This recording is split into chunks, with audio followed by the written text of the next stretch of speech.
Queria apresentar para vocês aqui a minha esposa. Fica de pé, meu amor. Gesier. Salva de palmas para ela. É todo dia que você vê uma mulher bonita assim, né? Eu estou muito feliz por estar aqui hoje, por várias razões. Primeira delas porque eu acordei cedo, pude ver o sol, pude parar no frango assado, comer um pão de semolina com manteiga e um ovo em cima. E relembrar bons tempos que eu vinha para Campinas e dava aula para os meninos aí no seminário também. E tempo gostoso aqui. Além disso, eu estou muito feliz por poder compartilhar com vocês algumas coisas que Deus tem mostrado na nossa caminhada a respeito de universidade, sobre fé cristã, sobre vida espiritual. Também estou muito feliz de encontrar alguns amigos aqui, o Pedro, poder encontrar os meninos aqui, pessoal que a gente vai encontrando durante a caminhada, vai fazendo amizades. E hoje eu gostaria de compartilhar então com vocês algo sobre a vida devocional e o ambiente universitário. Tá? Antes disso, eu queria tentar afirmar aqui para vocês algo que tem sido, pelo menos na minha perspectiva, uma realidade. Há 3 anos atrás eu fiz um intercâmbio para os Estados Unidos e fui lá com uma missão: iniciar um trabalho com jovens numa igreja que não tinha trabalho com jovens. E fiquei 1 mês lá, e graças a Deus, Deus abençoou, e aquela igreja que tinha 5 jovens, tinha lá uns 20 jovens, e jovens assim que continuaram a tarefa. Lá no estado de Connecticut, na cidade de Danbury, fizeram ali um grupo pequeno, e hoje eles estão lá firmes. E quando eu estava lá, eu li um artigo de um instituto de pesquisa americano, muito conhecido, chama Lifeway Research. E eles fizeram uma pesquisa com jovens entre 17 a 25 anos, tentando responder a seguinte pergunta: o que acontece com jovens de 17 a 25 anos quando eles entram na universidade sendo cristãos? E a pesquisa relatou 4 coisas. Primeiro, que 10% dos jovens cristãos que frequentam igrejas entre 17 a 25 anos, eles abandonam a fé quando entram para a universidade. Abandonar a fé significa o quê? Significa não mais professar que você crê em Cristo como seu Salvador, não mais professar que a Escritura Sagrada, Antigo e Novo Testamento, é a palavra de Deus, inspirada pelo Espírito Santo, e não acreditar mais que o cristianismo tenha qualquer relevância para a sociedade. 10%, essa parcela aí, não tem mais fé no Senhor Jesus. 20% desses jovens cristãos que vão para a universidade, eles abandonam a igreja. Mas eles continuam tendo a sua fé em Cristo. Eles só não veem mais relevância na igreja. Eles veem relevância em Cristo, mas não no corpo de Cristo. Então nós já temos 30%. 40%, de acordo com a pesquisa, dos jovens continuam na igreja. Eles continuam participando de uma comunidade local, porém com a mentalidade secularizada. Eles têm uma visão secularizada sobre o casamento, secularizada sobre o sexo, secularizada sobre a Bíblia, secularizada sobre a ética, secularizada sobre as ideologias políticas, secularizadas sobre a realidade. Podemos falar sobre isso um pouco mais para frente. E 30% que faltou agora, porque nós temos 70%. Desses 70, 10 abandonaram a fé, 20 abandonaram a igreja, 40 continuaram a igreja, mas abandonaram a racionalidade. Abandonaram a teologia cristã, o cristianismo.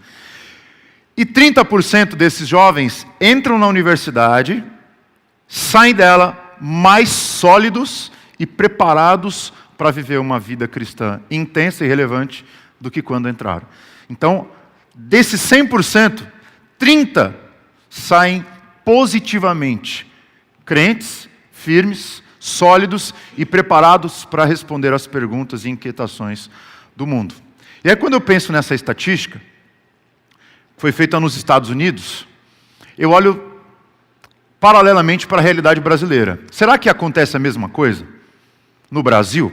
Talvez não com os mesmos dados, mas eu queria dizer para você, um jovem cristão, quando entra na universidade, é predominantemente negativamente influenciado. Eu queria dar, por exemplo, aqui 2 exemplos. Eu queria, por exemplo, dar 2 exemplos. Vou citar um rapaz da nossa igreja, que não é mais da igreja. Ele era um menino legal, gente boa, e foi fazer filosofia na USP. Até aí, ótimo. Ontem vocês tiveram uma palestra com um amigo meu, que dá aula no mesmo seminário que eu dou aula, o Jonas Madureira, que é filósofo pela USP. Mas geralmente quando o cara vai fazer filosofia na USP, ele não volta igual. E esse meu amigo foi para lá, e ele era da nossa igreja, frequente nos estudos bíblicos dos jovens e tudo mais. E eu percebi que ele começou a ficar ausente dos nossos trabalhos, dos nossos encontros. Ficou ausente do louvor, porque ele era cantor. Começou a ficar ausente das nossas rodas de amizades. E pouco a pouco, a mentalidade dele foi ficando mais tendenciosa ao marxismo. Por uma razão talvez muito simples, né? Todos os professores dele são marxistas. E assim, a primeira instância eu conseguia ainda ter diálogo com ele. Eu conseguia falar sobre fé cristã, sobre cristianismo, conseguia indicar bons autores para ele, até o ponto que os anos foram passando, ele estava chegando no final do curso e a mente dele estava completamente secularizada. Ele já não acreditava mais na relevância da Bíblia, mais na relevância do cristianismo, nem na relevância da igreja. A ponto dele dizer que ir para a rua fazer poesia era mais relevante do que pertencer a uma igreja local. Então, esse é um exemplo de um jovem que estava na nossa comunidade, ouvindo as nossas pregações, participando do encontro de jovens, que depois de um encontro com a universidade não perdeu a sua fé. Ele continua crente, mas a mentalidade dele já não é mais cristã. Ele tem uma mentalidade cristã sobre as drogas, por exemplo, completamente diferente daquilo que é senso comum. Ele é a favor não apenas da legalização das drogas, mas do consumo das drogas ilegais. Ele é a favor do sexo indistintivamente. Ele é a favor da Bíblia Sagrada como um livro humano que tenha erros. Ele é a favor de um movimento marxista como a melhor opção para você entender a realidade da sociedade. Bom, isso foi um processo. E eu lembro, já que o meu tema é espiritualidade, é devocional, que quando ele estava no 3º ano do curso dele, ele me procurou. E ele me mandou uma mensagem. Eu tenho o print dessa mensagem até hoje. A mensagem era a seguinte: Jean, meu pastor, estou precisando de você. Eu falei, que bom. E o que você precisa? Eu preciso ser pastoreado, eu preciso que você ore por mim, porque desde que eu entrei na universidade, eu não oro mais. E eu não tenho mais tempo devocional. E falei, quando que isso começou a acontecer? Isso começou a acontecer quando eu percebi que não fazia mais sentido falar com alguém que eu não consigo ver, não fazia mais sentido passar meu tempo orando, lendo a Bíblia, porque eu tenho tanto dever, eu tenho tantas tarefas, eu tenho tanto artigo para ler, eu tenho tanta pesquisa para fazer, eu tenho tanto iniciação científica, enfim, eu tenho uma agenda universitária tão grande que meu tempo é escasso. E eu fico pensando, poxa, gastar uma hora da minha vida, do meu dia, para orar e ler a Bíblia, qual a relevância disso? Aí ele chegou a dizer, qual a relevância de orar se eu sempre estou falando sozinho? E coisas do tipo. E ele foi muito honesto, e eu acolhi a honestidade dele, orei por ele, caminhamos juntos por certo tempo.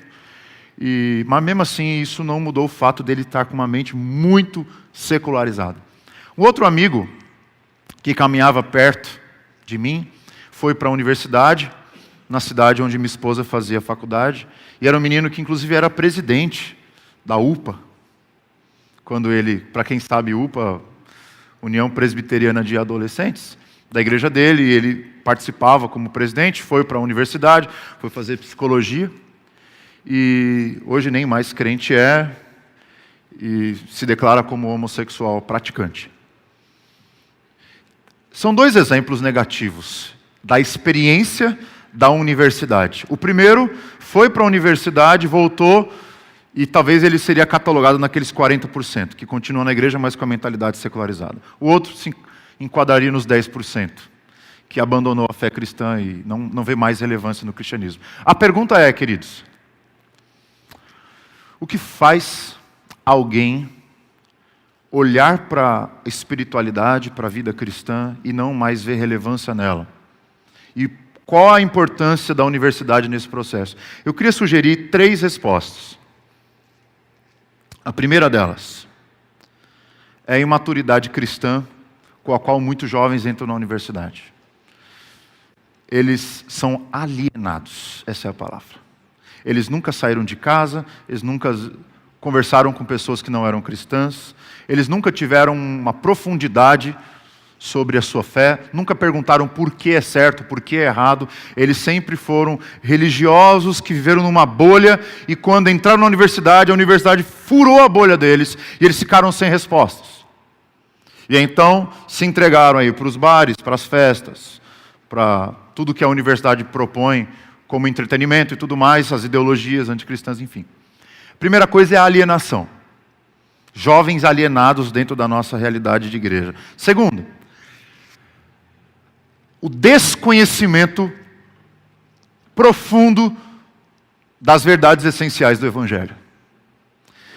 Não sabe o que é teologia da criação, não sabe o que é ética cristã, não sabe o que é conceito de criação, que é da redenção, não sabe o que é conceito de cosmovisão cristã. Para nós que estamos num contexto de igrejas reformadas, não sabe o que é igreja reformada, não sabe o que é básico da soteriologia, da visão de fé, de salvação calvinista, não sabe quais são os pilares da nossa teologia, do nosso cristianismo. Então ele chega num ambiente relativista, pluralista, completamente hedonista, completamente agnóstico, que é a universidade, que Deus é uma coisa que você não pode mencionar no seu trabalho acadêmico, e ele não sabe conciliar mais a fé dele e a ciência, a fé e a academia, a fé e a realidade, porque não tem princípios sólidos do cristianismo. E terceira resposta que eu encontrei, é porque ele tem um choque muito grande com ideologias anticristãs. Um choque muito intenso. Nós temos, por exemplo, nas universidades, professores declaradamente anticristãos.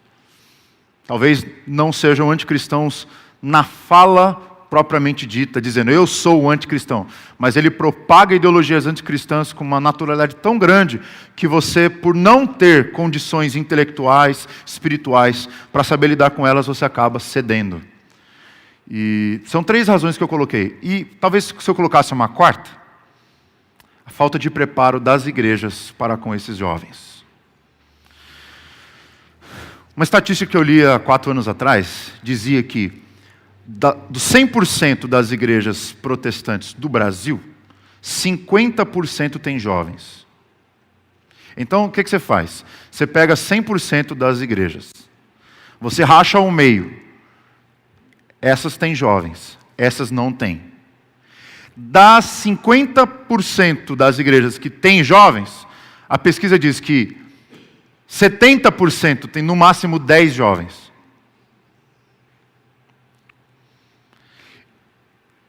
E você vai afunilando, você descobre que as igrejas que têm jovens, que têm 10 jovens ou mais, são igrejas que têm ministérios com jovens baseados no entretenimento, no oba-oba, na festa, na noite gospel. E aí, igrejas que preparam os seus jovens para a balada gospel, para a noite gospel, eles vão para a universidade. Só que lá não vai ter noite gospel. Lá vai ter pergunta séria, honesta, que ele vai ter que responder, mas ele não tem condições de responder, porque os seus pastores não o treinaram para isso. E aí, ele perde a sua vida devocional completamente. Ele deixa de ver relevância na sua vida espiritual, porque ele nunca refletiu seriamente sobre isso. E eu queria então tratar um texto bíblico com vocês, que, na minha opinião, é um bom referencial para você trabalhar por que vida devocional é importante, é essencial em meio ao ambiente universitário. É Lucas capítulo 4, queria que vocês abrissem aí ou ligassem a Bíblia, por favor. Lucas capítulo 4 é o texto da tentação de Jesus.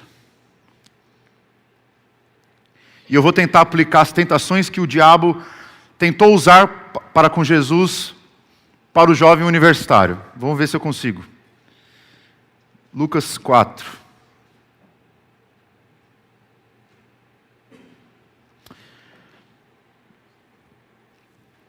A minha versão diz assim: Jesus, cheio do Espírito Santo, voltou do Jordão e foi guiado pelo mesmo Espírito no deserto. Durante 40 dias, sendo tentado pelo diabo, nada comeu naqueles dias, ao fim dos quais teve fome. Disse-lhe então o diabo: se és o Filho de Deus, manda que esta pedra se transforme em pão. Mas Jesus lhe respondeu: está escrito, não só de pão viverá o homem. E elevando, mostrou-lhe num momento todos os reinos do mundo. Disse-lhe o diabo: dar-te-ei toda esta autoridade e a glória destes reinos, porque ela me foi entregue e a dou a quem eu quiser. Portanto, se prostrado me adorares, toda será tua. Mas Jesus respondeu: está escrito, ao Senhor teu Deus adorarás e só a Ele darás culto. Então o levou a Jerusalém e o colocou sobre o pináculo do templo e disse: se és o Filho de Deus, atira-te daqui abaixo, porque está escrito, aos seus anjos ordenará a teu respeito que te guardem, e eles te susterão nas suas mãos, para não tropeçares em alguma pedra. Respondeu-lhe Jesus: dito está, não tentarás o Senhor teu Deus. Passadas que foram as tentações de toda sorte, apartou-se dele o diabo até momento oportuno. Tá, vamos conectar agora universitário, jovem, cristão, sua vida devocional com Lucas capítulo 4, que é a tentação. A tentação do jovem universitário é a mesma tentação que Jesus sofreu aqui em Lucas capítulo 4. Qual é a tentação? Muito bem, antes de ir para o deserto, aqui vamos entrar profundamente no texto bíblico. Antes de ir para o deserto e ser tentado pelo diabo, onde Jesus estava?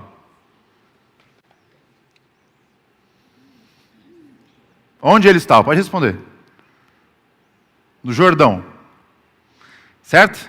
E o que ele estava fazendo lá no Jordão? Tomando banho de sol? Ele estava sendo batizado, certo? E quando ele estava sendo batizado, tinham 3 personagens ali, protagonizando a cena: o Pai, o Filho e o Espírito Santo. Quando ele foi batizado por João Batista, os céus se abriram e uma voz do céu soou. E o que dizia naquela voz? Este é meu Filho amado em quem eu tenho o meu prazer. Aí Lucas então coloca uma genealogia, aquela parte da Bíblia que você pula. Mas não devia pular. Qual é a última frase do capítulo 3 de Lucas? Qual é? Filho de Deus. O que Lucas faz? Ele faz o inverso de Mateus. Mateus começa: Jesus, esse é o livro da genealogia de Jesus, filho de Abraão, filho de Davi. Então, vai colocando desde Abraão até lá embaixo, chegando em José. Lucas faz o inverso. Ele começa de José e vai até Adão. Vírgula, filho de Adão, vírgula, filho de Deus. 2 vezes, o Evangelho de Lucas nos apresenta quem é Jesus. Quem é ele? O Filho de Deus. Então Jesus vai para o deserto, fica 40 dias lá. Qual é a primeira coisa que o diabo diz para ele? Se você é filho de Deus. Qual é a tentação do jovem universitário? Qual a tentação que Jesus sofreu aqui? É a tentação da anulação da sua identidade. Da sua identidade em Cristo. Eu sou um filho de Deus, em quem Deus tem prazer. O diabo chega para Jesus e diz: você é filho de Deus? Você é realmente isso que ele disse? O coração da tentação não é fazer você cair num pecado específico, num pecado sexual, num pecado moral. A essência da tentação é fazer na sua cabeça uma fragmentação da sua identidade em Cristo Jesus. Ele quer roubar de você a sua filiação. Ele quer te dar uma outra identidade. Ele quer que você seja outra coisa, que é o que ele vai oferecer nas 3 tentações. E para isso ele tem que escavar a sua identidade em Cristo.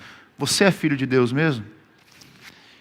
Então a primeira coisa, o jovem universitário, ele vai para a universidade e ele começa a ouvir coisas dos professores, dos corredores, dos alunos, do bar, do boteco, das festas, da sua própria consciência, e ele vai se questionar: eu sou um filho de Deus? Eu sou de fato alguém que participa do movimento que Cristo começou no mundo?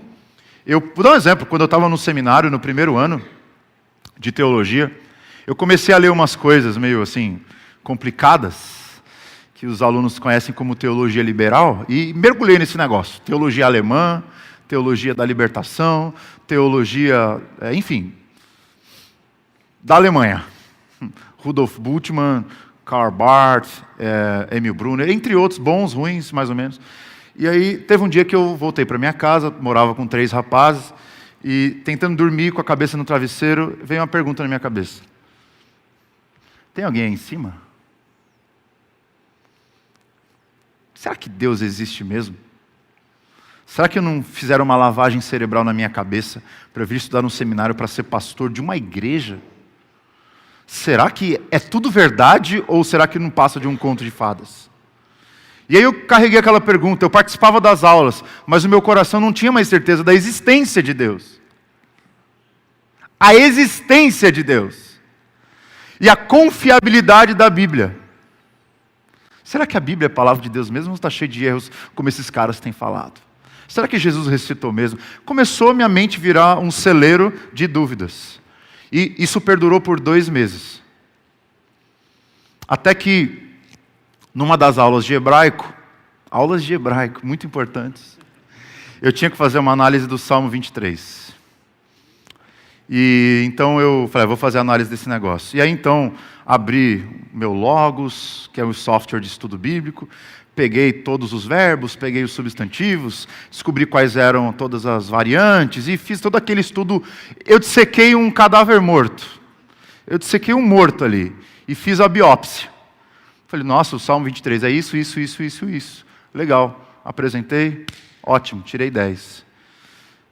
Só que eu voltei para a minha cama, tem alguém em cima? Será que o Deus desse salmo é verdadeiro? E minha cabeça fazendo um liquidificador de dúvidas. E aí então, no dia seguinte, eu fui para a biblioteca, me isolei de todo mundo. Eu sabia que tinha um quartinho ali que ninguém entrava, que tinha muita poeira. Eu fiquei ali, eu abri a Bíblia numa versão em português e comecei a ler o Salmo 23 de novo. E eu falei, se o Deus desse pastor aqui, se o Deus de Davi existe, fala comigo agora. E eu li a primeira frase, o Senhor é meu pastor, nada me faltará. Eu abaixei minha cabeça e comecei a chorar em cima da Bíblia, porque Deus se revelou para mim naquela tarde.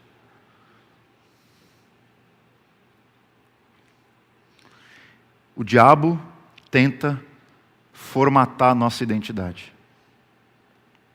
E ele usa a universidade muitas vezes como uma ferramenta para isso. Inclusive teologia, qualquer tipo de conhecimento. Não que o conhecimento em si é danoso, mas ele pode ser usado para isso. Muito bem, quais foram as 3 tentações que o diabo usou com Jesus? E aqui como que nós podemos aplicar isso na vida universitária, vida devocional? Primeira, foi a tentação do desejo. Jesus estava 40 dias no deserto com fome, e ele foi tentado os 40 dias, de acordo com o texto, não apenas um dia. Teve fome, qual foi a oferta do inimigo para Cristo? Transforma essas pedras em pães. Em outras palavras, você está com fome, não está? Estou. Você tem poder de fazer milagres, não tem? Tenho. Você tem desejo por comer? Tenho. Então por que você não obedece às suas vontades?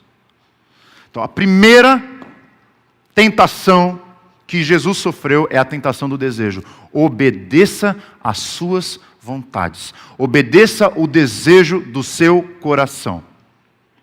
Já ouviu falar daquele desenho do Pica-Pau, que tinha um anjinho vermelhinho e um anjinho azulzinho? Isso é verdade, viu? Isso existe. E o que o diabo faz é exatamente isso. Ele vem no seu ouvido e te dá uma sugestão. Obedeça o seu coração. No ambiente universitário, é a tentação do bar.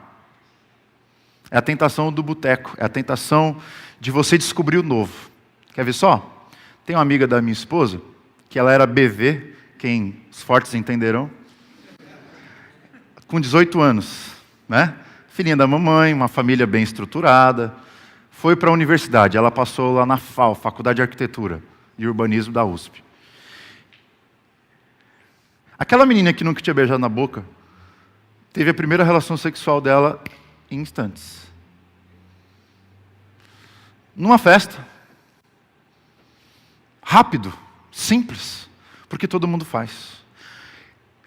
Agora você me pergunta, não, mas ela era uma menina boa que se perverteu. Não, ela era uma menina que tinha desejos, que abafava os seus desejos. Quer ver só? Tem um vídeo no YouTube que eu postei há algum tempo atrás, que é Cristãos e Faculdade.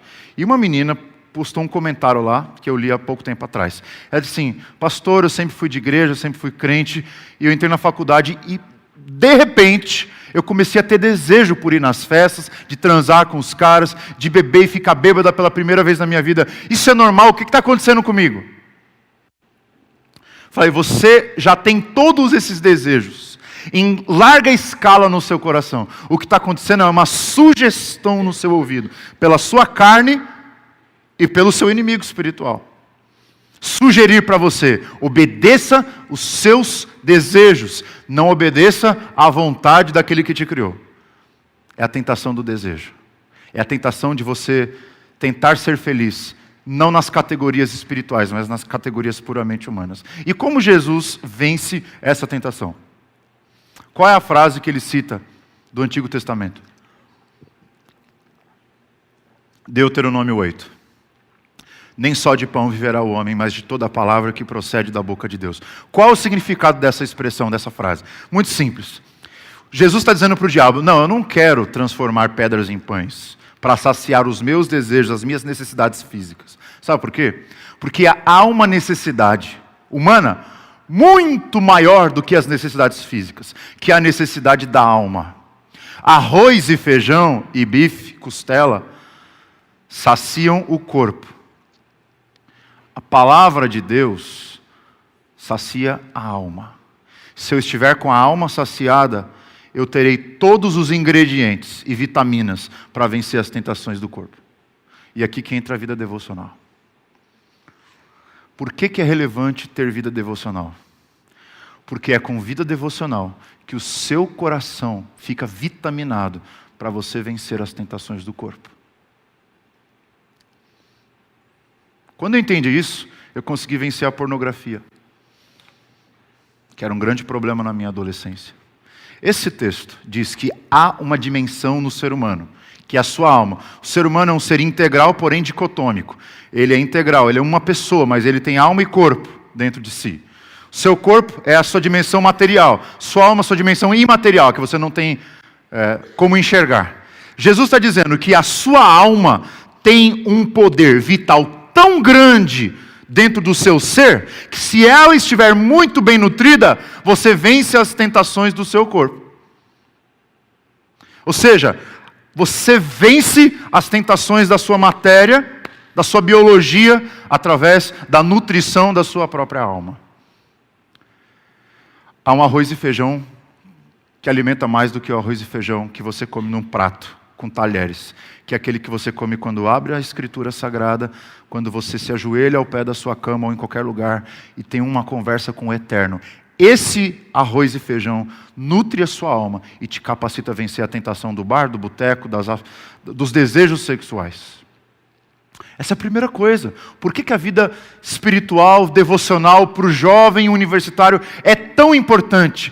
Porque essa é a regra de ouro para vencer qualquer tipo de tentação na área dos desejos. Eu poderia dar tantos exemplos aqui. O mais comum é o cara que vai para a universidade, crente, encontra uma menina, legal, ou encontra um menino, é uma jovem, e aí a menina não é crente, a menina não professa a mesma fé, não sustenta os mesmos valores, e então eles começam um cortejo, eles começam um relacionamento, então eles começam a namorar. E aí ele, obviamente, vem falar com o pastor. Fala, pastor, estou namorando uma menina lá, o que você acha? Fala, o que eu acho você já sabe. Você quer saber o que eu acho que você fez de errado ou de certo? Não, pastor, ela é uma menina legal, bonita, ela é crente, ela não é crente, mas ela tem uma boa família, tem planos futuros e tudo mais. E assim, ele vai construindo toda aquela Miss Universo. Só tem um problema, ela não tem Jesus. Eu falei, cara, por que você começou isso? Não, porque eu quero casar, porque eu quero ter relacionamento. E sabe o que acontece? Eu dou uma aconselhada no cara, falo, traz ela para a igreja. Ela não quer vir para a igreja, ela não gosta desse negócio, não. Ela pensa em casamento? Pensa, lá para os 32. Quantos ela tem? 19. Bom, minha opinião você já sabe. Aí o que acontece? Se ele ouve o meu conselho, ele termina o namoro, ou ela termina o namoro, e tudo bem. Se ela não ouve o conselho, o que acontece? Ele e ela transam, e depois vai me dar trabalho. E aí eu vou ter que disciplinar os dois. Eu vou ter que chorar, vou ter que dor de cabeça. Eu vou ter que ficar com estresse. E é isso que acontece. Vida devocional faz toda a diferença quando o jovem entra para a universidade.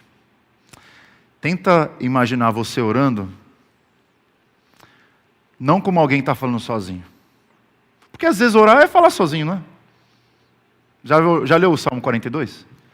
Por que está abatida a minha alma? Por que te perturbas dentro de mim? É uma conversa com você mesmo. Orar é uma conversa com Deus enquanto você está falando sozinho. Tenta imaginar a seguinte ilustração. Uma vez perguntaram para um cara chamado A.W. Tozer, o que era mais importante, ler a Bíblia ou orar? Aí ele respondeu, o que é mais importante para um pássaro, a asa da direita ou a asa da esquerda? Óbvio, as duas. Pois bem, quando você ora, você fala com Deus. Quando você lê a Bíblia, Deus fala com você. Se você ficar fazendo só uma coisa, você vai ser aquele cara chato, que só fala e o outro não fala. É tipo uns caras que eu visito na minha igreja. Uns senhores aí. Eu visitei esses dias um cara lá com a minha mãe. Meu Deus do céu. Eu cheguei 8 da noite, saí 11 da noite. Eu não falei uma palavra. Eu só falei boa noite na entrada e boa noite na saída. Deus abençoe. E fiz uma oração porque ele deixou. O cara não parava de falar. E às vezes muitas vezes o que eu percebo com algumas pessoas tendo espiritualidade. Ou é só oração, ou é só Bíblia. Ou o cara tem uma cabeça gigante, porque ele lê, conhece teologia, ou tem um coração minúsculo. Ou ele tem um coração gigante e uma cabeça oca. Não. Espiritualidade cristã é ter uma mente em chamas e um coração em chamas. Muito bem. Segunda tentação que Satanás oferece para Jesus. Vamos tentar aplicar isso no ambiente universitário. Onde que ele leva Jesus? Ele leva Jesus para uma montanha. E lá na montanha, ele liga o data show e começa a passar alguns slides. Ali, ó, Nabucodonosor, Babilônia, Império, riqueza. Roma, César, muito luxo, Pax Romana, cidades, Império Romano, todo o Mediterrâneo. Aí ele coloca lá, Mongólia, Gengis Khan, ele coloca a China, ele começa a colocar todos os reinos da terra em tela, aos olhos de Cristo. E diz assim, se você quiser tudo isso que eu tenho para te oferecer, eu posso te dar. O que você tem que fazer é você se prostrar e me adorar. O que é essa tentação? É a tentação do reconhecimento, do poder, de tentar criar um reino paralelo ao reino de Deus. É tentar criar e tentar querer ser o seu próprio Deus. E como que isso se aplica na universidade? Eu acho que se aplica nas motivações de querer ter um diploma. Por que um jovem busca ter um diploma? Alguns, porque querem exercer uma profissão digna para abençoar a sociedade. Outros querem ter um diploma porque o diploma vai facilitar ter um bom emprego. E tendo um bom emprego vai facilitar ganhar muito dinheiro. E ganhar muito dinheiro vai facilitar ter uma vida de ostentação. Sabe o que é isso? É ir para um monte e querer ser um rei dos reinos da terra. E eu fico espantado quando eu vejo alguns cristãos juntos e eles estão discutindo sobre profissão. Sabe por quê? Porque eu vejo os reinos da terra tentando se sobrepor ao ideal do reino de Deus. Eles se juntam e falam assim, o que você quer fazer? Eu quero fazer medicina. Aí você, eu quero fazer engenharia. Por quê? Porque o salário é alto. Qual a motivação de um cristão quando ele escolhe sua profissão? Primeiro, se ele entender o princípio essencial da vida, é para glorificar a Deus. Segundo, é porque no mundo há necessidades. E você foi chamado para ser a resposta às perguntas da sociedade. Terceiro, porque Deus te deu dons, talentos, habilidades. E se você não usá-las, você está indo contra a natureza que você foi criado. Então são essas três. É a glória de Deus, são as necessidades do mundo e os dons que Ele te deu. Mas muitas vezes nós queremos grana, nós queremos poder. Ike Batista, em 2013, concedeu uma entrevista para a Fantástico. E naquela instância, ele era o homem mais rico do Brasil. Perguntaram para ele, por que você quer ser o homem mais rico do Brasil? Ele respondeu, porque eu quero ser respeitado. Eu quero passar nas ruas, as pessoas olhando para mim e falando, lá vai Ike Batista. É a tentação de ser um rei.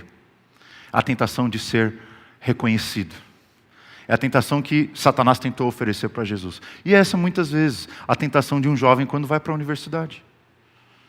É querer ter um diploma. É querer ter um nome. É querer ter um título. E ele não vai ser feliz se não tiver aquele título. Naquela universidade, naquela faculdade, com aquele doutor. Não, se eu não tiver um doutorado, eu não vou ser feliz. Se eu não tiver aquela pós naquela universidade, eu não vou ser feliz. Eu não vou ser quem eu realmente quero ser. Presta atenção. O que você tem que entender? Que a sua maior necessidade no mundo é ser um filho de Deus. E receber o like de Deus, o reconhecimento de Deus sobre você. As outras coisas que você pode alcançar nesse mundo são bônus. Eu vejo às vezes na minha igreja, meninas, lindas, não mais que a minha esposa, elas tiram uma foto no Instagram com uma jaqueta de couro, cobrindo tudo. Posta. 2 likes. Aí elas decidem, vou tentar tirar uma foto no outro ângulo. Aí ela abre a jaqueta. 5 likes. Então ela abre mais um pouco e abre um decote. 100 likes. Opa! Gostei. E ela entra num vício do reconhecimento. Ela entra no vício de tentar ganhar um mundo. Em outras palavras, ela começa o percurso de subir a montanha e tentar ser Deus. De querer ser adorada. E como nós gostamos de aplauso. Como nós gostamos de ser paparicados. Como nós gostamos de ser reconhecidos. Essa é a tentação de muitas pessoas que entram na faculdade. Querer reconhecimento. Eu quero dizer para você, você não precisa disso. A única coisa que você precisa, o único reconhecimento que você precisa receber, você já recebeu. Que vem do Pai quando abriu os céus e disse para você, você é meu filho amado em quem eu tenho todo o meu prazer. Quando você entra para a faculdade com essa perspectiva, de que você é um filho amado em quem Deus tem todo o prazer, se você fizer um mestrado, se você não fizer, você vai ser feliz. Se você fizer um doutorado, se você não fizer, você vai ser feliz. Se você tiver feito aquela faculdade ou outra, você vai ser um bom profissional e vai ser feliz. Porque você não precisa de reconhecimento dos homens. Essa é a segunda tentação. Muitas e muitas pessoas andam buscando a aparência e esquecendo a essência. Eu lembro de um professor do seminário que contou uma experiência que ele teve quando estava andando pela Avenida Paulista. E ele compartilhava isso conosco nas aulas. Ele dizia que vinha uma mulher bonita, uma senhora, vamos dizer, né? Uma senhora com muita plástica no rosto, aquelas que se piscam o olho e levantam a perna. E ela estava andando com a bolsa Louis Vuitton, ou Louis Vuitton para os brasileiros, dourada, rebolando e tudo mais, e de repente um corintiano, a barreta, segurou a sua bolsa e ele disse, é a bolsa ou a vida? Ela disse, pode escolher, as duas estão vazias. Minha esposa tem várias professoras, tanto na pós, tanto na nutrição, tanto na gastronomia. Professores que fazem doutorado com 27 anos. E já são docentes. Uma vez ela estava voltando para São Paulo, e ela estava conversando com a orientadora dela, e ela, Gesiê, sempre foi uma das melhores alunas da turma, e ela foi a melhor aluna da turma dela. Você não queria reconhecimento, né, amor? Eu te dei. Só não sobe na montanha. E sabendo da sua capacidade, ela teve uma boa orientadora, e um dia ela estava com 21 anos, eu acho, nós estávamos preparando para casar, ela perguntou para uma das professoras dela, o que você acha de eu casar? Ela olhou para ela e falou, o quê? Você está louca? Casamento? Você vai queimar as oportunidades da sua vida. As oportunidades acadêmicas, de fazer um mestrado, de fazer um doutorado, de ganhar dinheiro. Em outras palavras, o que minha esposa estava querendo ter? Um relacionamento sério comigo, um casamento. Estava sendo obediente à palavra de Deus. Mas o que a professora estava oferecendo para ela? Uma montanha. Para ela ser reconhecida pelos homens. E essa muitas vezes é a tentação. Conversei com um jovem lá da nossa igreja, ele estava namorando com uma menina. Ele tinha uns 19 anos, eles tinham 18. E aí eles começaram a namorar, passou 1 ano, passou 2, passou 3. Nós estávamos sentados numa esfirraria após o culto, e eu perguntei para esse jovem, e aí, cara, vocês formam um casal bonito, menina legal, você é um cara legal, boa família, vocês vêm à igreja, e aí, quando você está pensando em casar? Aí ele olhou para mim, pegou o iPhone dele, abriu no aplicativo da calculadora, faculdade, pós, mestrado, doutorado, isso aqui, estabilidade financeira, 33. Aí ela olhou para mim, 33?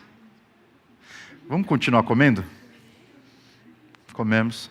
Dia seguinte eu liguei para a menina, 33. É isso que você quer?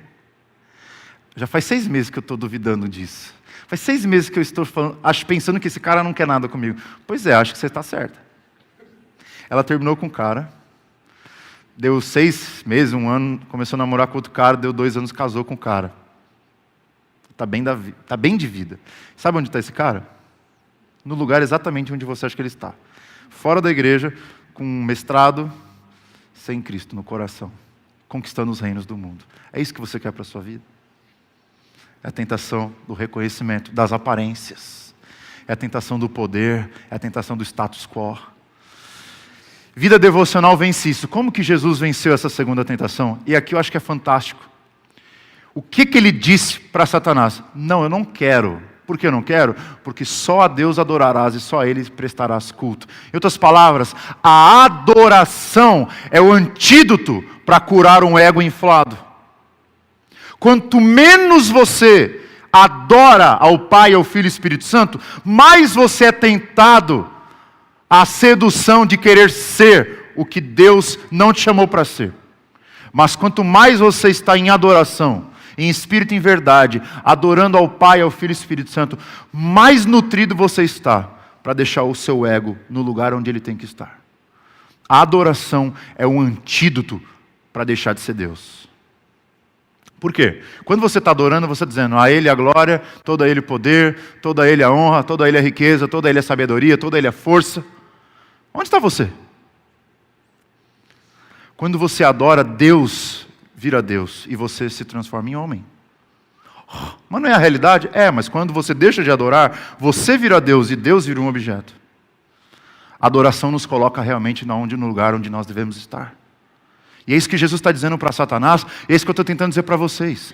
A universidade, a faculdade, a profissão, o trabalho, os negócios, eles tentam nos colocar numa montanha para sermos o que Deus não nos chamou para ser.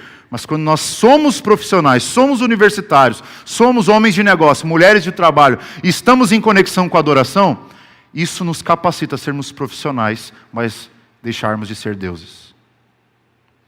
Porque a adoração tem nos ensinado e nos curado do nosso ego inflado, que tenta nos convencer de que nós temos que ser algo mais do que seres humanos. A adoração vence a tentação de querer ser o próprio Deus da sua vida. E a terceira tentação. Vendo que não tinha como, ele tentou a sua última cartada, que é a mais forte. Ele levou Jesus para Jerusalém, a capital religiosa do mundo.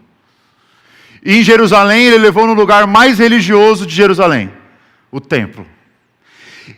Olha só, em Jerusalém, no templo, no lugar mais alto do templo, ele cita Salmo 90. O cara sabe o que está fazendo. E sabe o que ele faz? No Salmo 90 diz que quando você estiver em alguma aflição, Deus vai ligar para os anjos, eles vão atender você e você vai ser livrado de todo o mal. Vamos fazer um teste? Testa. Pula. Pula, porque certamente Ele não pode ir contra a sua própria palavra. Ele vai te salvar. Que tipo de tentação é essa? É a tentação da religiosidade. É a tentação de manipular o sagrado. É a tentação de manipular Deus, de ver Deus como um objeto para você consumir as suas bênçãos. É a tentação de ver a Bíblia como a justificativa para as suas próprias opiniões. De ver a religião como a justificativa de procurar a sua própria alegria. A religião não traz alegria. O diabo está oferecendo para ele: leve Deus na brincadeira, mas seja um religioso. Teste Deus, teste a religião, para ver até onde ela te leva. E é isso que eu tenho visto muita gente fazendo, inclusive universitários. Eles buscam o sucesso, buscam a academia, buscam o reconhecimento, mas não deixam Deus, não deixam a igreja. Mas Deus parece ser apenas uma fatia do negócio. Deus parece ser um corpo de bombeiros, que quando o fogo aparece na sua casa, você liga para ele apagar. Mais ou menos é isso que Jesus está querendo dizer aqui. O que o diabo está querendo dizer aqui. Pula. Prova Deus. Coloca Deus na parede e coloca ele para trabalhar. É a visão de que Deus é um mordomo, um objeto que existe para te servir. E é muitas vezes assim que as pessoas veem Deus. Como um grande realizador dos nossos desejos. Como um gênio da lâmpada. É tão triste quando a gente vê crentes, irmãos, que olham Deus apenas como um meio para alcançar aquilo que eles mesmos querem. Deixa eu dizer uma coisa para você. Se você não existisse, Deus continuaria sendo feliz. Ele não precisa de você. Se você nunca tivesse existido, Ele continuaria exatamente como está. Alegre, feliz. Mas se você não soubesse que Deus existe e não vivesse a partir disso, você não seria nada. Deus não precisa de você. Nós precisamos dele. Me perguntaram uma vez, por que eu tenho que orar se Deus já sabe todas as minhas orações? Eu tenho que orar por causa de mim, não por causa dele. Eu sei que ele já sabe, mas o problema é, a oração beneficia a mim, não a Deus. Deus é abençoado quando você ora? Não, você é abençoado quando você ora. Então eu oro por minha causa. Porque eu preciso, não é porque ele precisa. Nós precisamos dele. E eu queria dizer para você, jovem universitário, jovem que está no ambiente da faculdade, você não precisa de Deus no fim de semana. Você precisa de Deus todos os dias da sua vida. Como é que Jesus vence a terceira tentação? Que é a tentação da religião. A tentação de ver Deus como um evento de fim de semana. Não tentarás o Senhor teu Deus. Em outras palavras, leve Deus a sério. Sempre. Não teste Deus. Não tente usar Deus como uma ferramenta para você conseguir o que você quer. Não tente manipular o sagrado. Viva, sirva o sagrado. E aí, a gente pode dar alguns exemplos disso. Vamos supor que o Pedro tem 2 filhos. Eu sei que tem um. Vamos supor que tenha 2. O primeiro chega para ele e diz assim: papai, me dá um abraço. Papai, joga videogame comigo. Papai, joga bola comigo. Papai, vamos sair comigo para tomar um sorvete? Papai, me dá um beijo. Papai, posso dormir na sua barriga? Primeiro filho. O segundo, sim, papai, me dá um videogame novo. Papai, me dá um Lego. Papai, me dá um celular mais novo. Papai, me dá um tênis da Nike. Papai, me dá um boné da Adidas. São 2 filhos. Ele ama os 2. Mas qual filho é realmente filho? E qual o filho que vê o pai apenas como instrumento para a sua própria satisfação? Agora, vamos tirar o Pedro da cena e vamos colocar Deus. Como Deus se sente vendo você como um filho?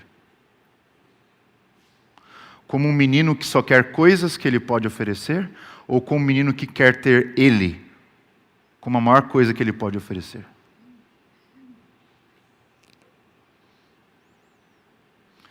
Quando nós vemos Deus como objeto para conseguirmos alguma coisa, nós estamos tentando Deus. Nós estamos subindo no templo em Jerusalém, citando os salmos, para tentar colocar Deus para trabalhar a nosso favor. Jesus está invertendo a coisa. Não, eu existo para trabalhar para Ele. Eu existo para estar em comunhão com Ele. Deus não se brinca, com Deus não se testa, com Deus a gente ama, com Deus a gente serve.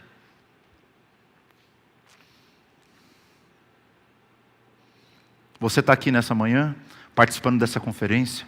Certamente Deus já falou muita coisa boa ao seu coração.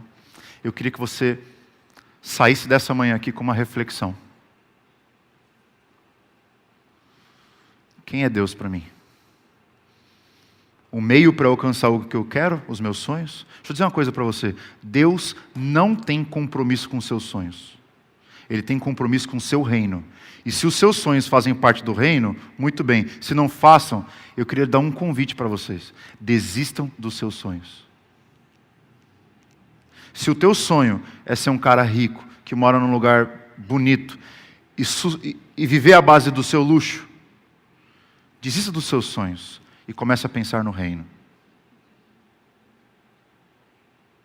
Não vale a pena sonhar se o reino de Deus não são os nossos sonhos. Se a tua universidade, o curso que você está fazendo, é apenas uma ferramenta para te levar para uma montanha e ser visto pelos homens, sai desse curso. Sai dessa faculdade. E vai fazer o que Deus está te chamando para fazer.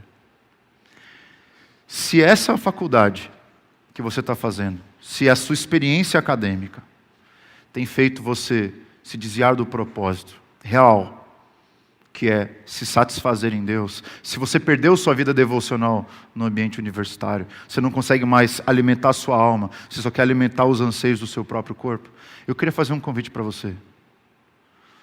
Mate o seu corpo e comece a cuidar da sua alma. Coloque um lugar na sua agenda para você se alimentar pelo menos 3 vezes ao dia do Espírito Santo.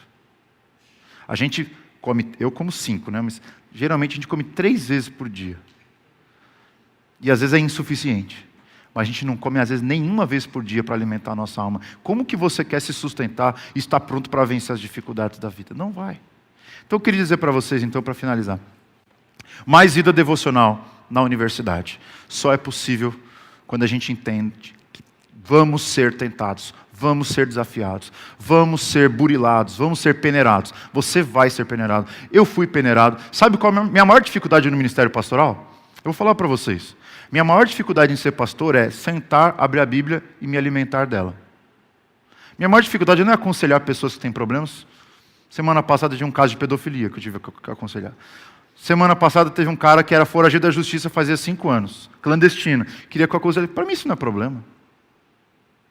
O problema é dele. Sabe qual é a minha dificuldade?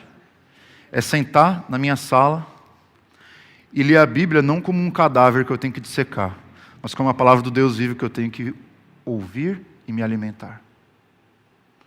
Eu me transformei, gente, num profissional em fazer sermões. Mas eu sou leigo na arte de comer uma boa refeição. E é isso que eu tenho pedido para Jesus. Jesus me quebra, me ensina a me alimentar antes de querer dar para os outros. Você não pode dar para os outros aquilo que você não come, aquilo que você não bebe. Você não pode dar aquilo que você não tem. E eu espero que vocês meditem nisso que eu falei. Vida devocional é irrelevante? Não. Ela é a vitamina para você vencer qualquer desafio do seu corpo, do seu físico, dos seus desejos. Ela é a vitamina para esmagar o seu ego inflado.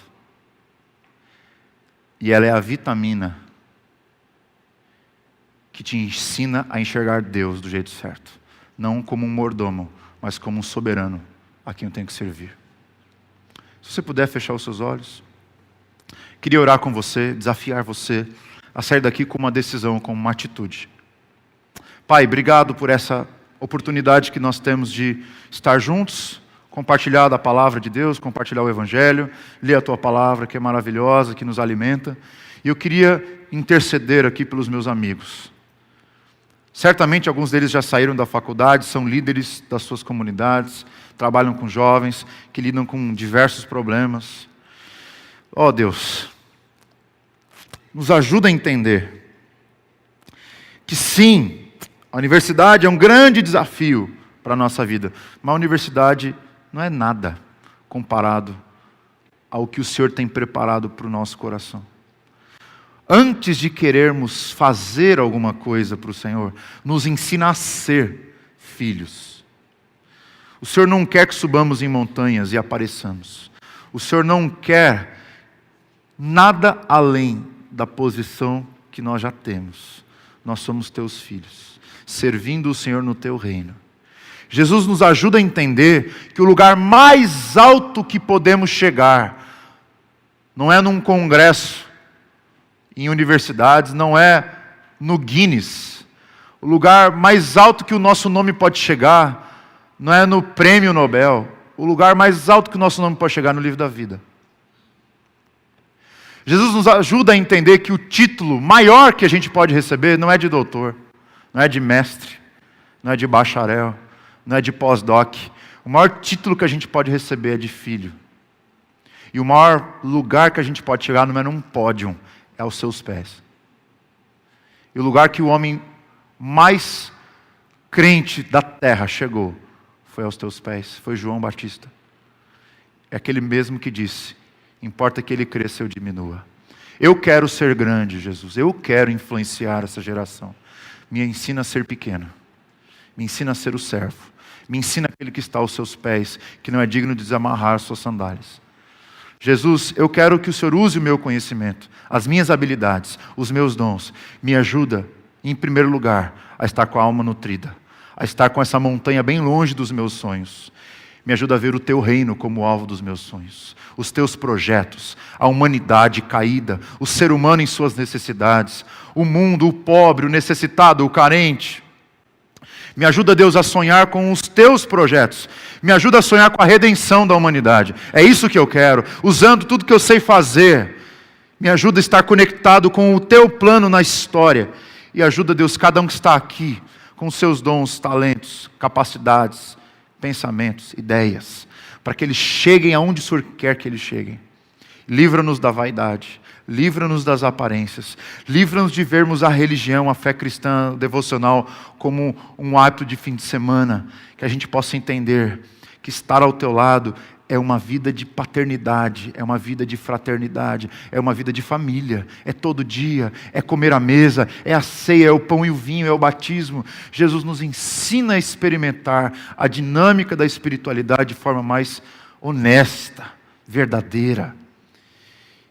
E nos ajuda a entender os benefícios que ela traz para todas as esferas da nossa vida.